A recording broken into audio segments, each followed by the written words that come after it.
You know that person who pulls up to a company meeting in a beat up Honda Civic, slightly dented, maybe a cracked side mirror, steps out, walks into the boardroom, and turns out to be the wealthiest person in the room?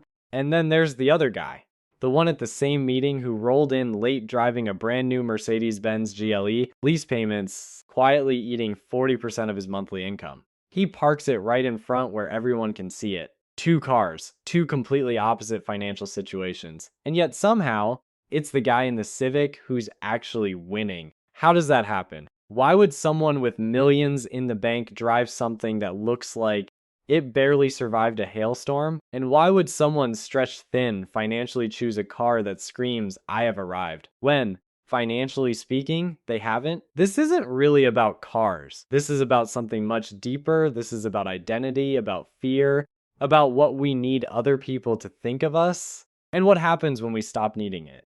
Let's start with what you've probably already seen. Walk through any wealthy neighborhood, not a flashy new money neighborhood, but the kind where families have had money for 2 or 3 generations, and pay attention to the driveways. You'll notice something strange. Toyotas, Hondas, the occasional Subaru, a Ford F-150 that's seen better days. Now drive through a neighborhood where the median household income is moderate, maybe even tight, and look at what's parked outside. You'll spot BMWs, Audis, Range Rovers, cars with monthly payments that rival rent. This pattern is so consistent that researchers, financial advisors, and behavioral economists have noticed it for decades. The people with the most money are often driving the least impressive cars, and the people with the least financial cushion are often driving the most impressive ones. Most people look at this and shrug. They assume the rich guy is just cheap. They assume the broke guy is just irresponsible. But that's where things get interesting, because neither assumption is actually correct. Think about what we've been taught, not in school, but by culture, by television. By the way, status has always been communicated in human societies. For most of human history, you could look at someone and know their rank. A king wore a crown, a nobleman wore silk, a warrior wore armor. Visual signals of status were woven into everyday life because they served a purpose. They told the tribe where you stood, who had power, who deserved deference. We don't live in feudal societies anymore, but the wiring is still there. We still scan each other for status signals the moment we meet. And somewhere along the way, the car became one of the loudest signals available. So when someone drives a luxury car, we instinctively read it as success, as competence, as someone who has made it. We might not even be conscious of doing it, but it happens. And when someone drives an old, unremarkable car, we read it differently. We assume struggle. We assume they just haven't gotten there yet. But here's where psychology starts to complicate everything. There's a concept in behavioral psychology called conspicuous consumption.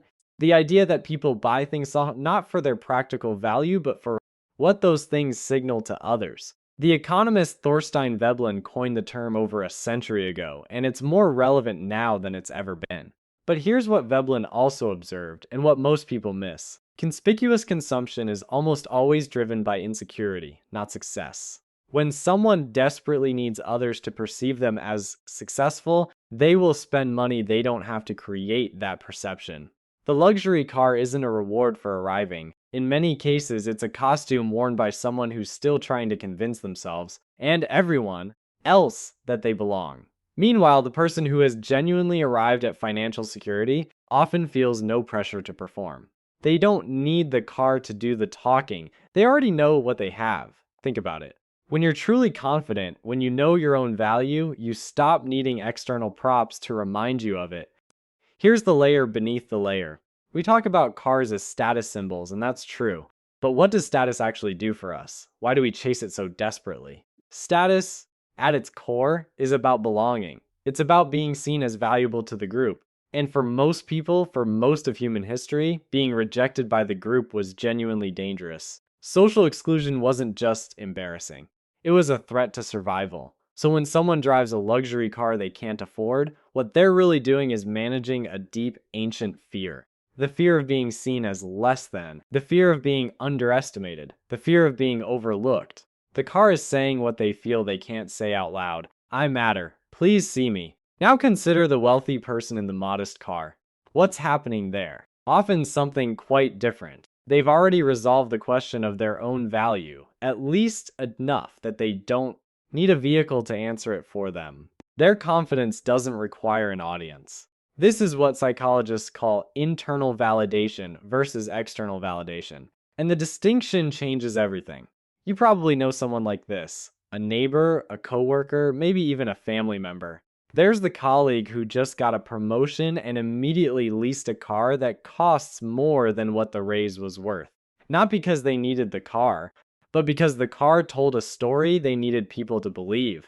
And there's the quiet guy in accounting who never talks about money, drives a 10-year-old Camry, and everyone assumes is barely getting by until it comes out that he's been maxing out his retirement accounts for 20 years and owns 3 rental properties outright. These two people are both telling stories, but they're telling them to very different audiences. The colleague with the new lease is telling a story to everyone around him. Look at me, I made it.